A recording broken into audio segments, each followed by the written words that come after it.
Hey guys, second take. We're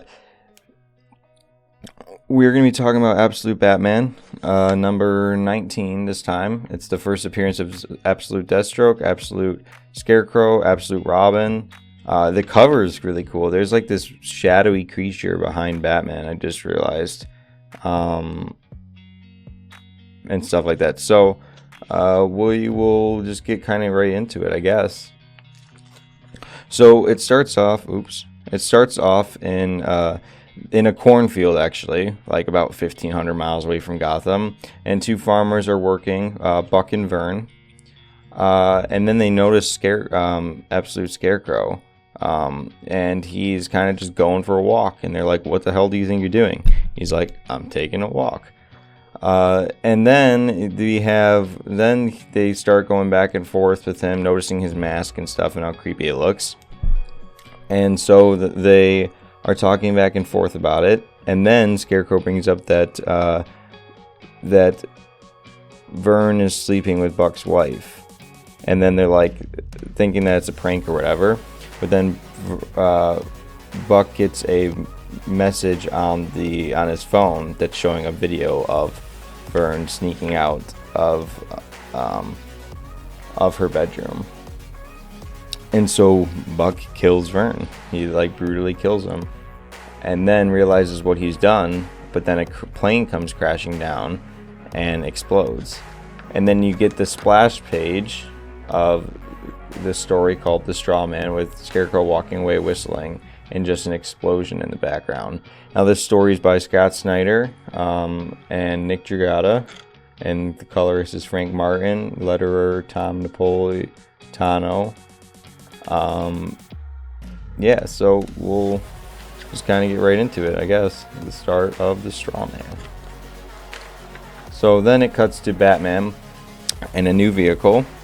He's in what looks like they call it a bat gyro. But he crashes through this billboard, and he's like on the run from the cops right now.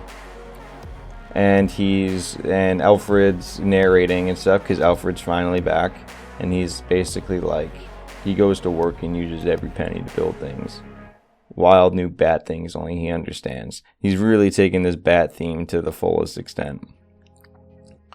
And then we get an explosion and stuff, and Batman's still just kind of driving along, but then the Red Hood gang ends up taking apart the Bat Pod and putting it in the thing so Batman can get away from the cops.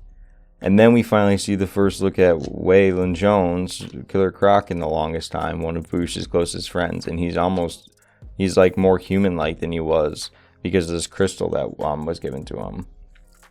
And they like meet and stuff, and Waylon's basically like, "What are we gonna do about these people?" And Batman's like, "There is no we." And then walks away as Waylon's yelling for him. Then we get like a flashback to when Bruce is in prison for stealing the fight money from Falcone, stealing Falcone's money or whatever, and everyone's trying to get him out.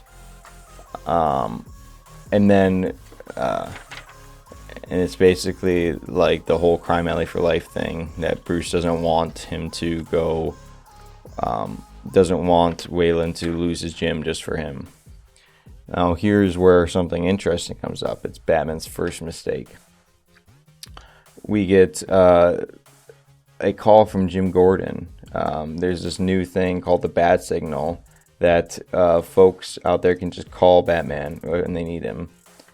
And Batman gets a call from Jim Gordon. This isn't the Bat Signal. This is just, I think, a call from him. And so Batman shows up, and him and Jim Gordon are talking. And now Jim Gordon has been looking into Martha Wayne, because I believe she was killed. And he has some files, and then he's like, "I don't know if I should give these to you," and then proceeds to burn them. And then all of a sudden, he starts to burn them, but then his arm gets caught on fire. So Batman like helps him put it out, and then Jim Gordon gives Batman the files, as these crows, these either ravens or crows or something, I think they're crows though, I think that's what they're supposed to be. They keep like bothering him, or like Jim Gordon knows something's up, and Batman looks at the files, and it looks like it says something about the zoo were manipulated. I don't know what it says though, because it doesn't really tell you. And Jim Gordon goes to basically go off the roof, and Batman goes to try and catch him. And he falls, and Batman almost grabs him, but Jim Gordon dies.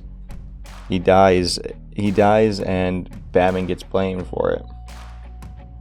A bunch of people see him and stuff, and then Batman looks across and sees Scarecrow smoking a cigarette.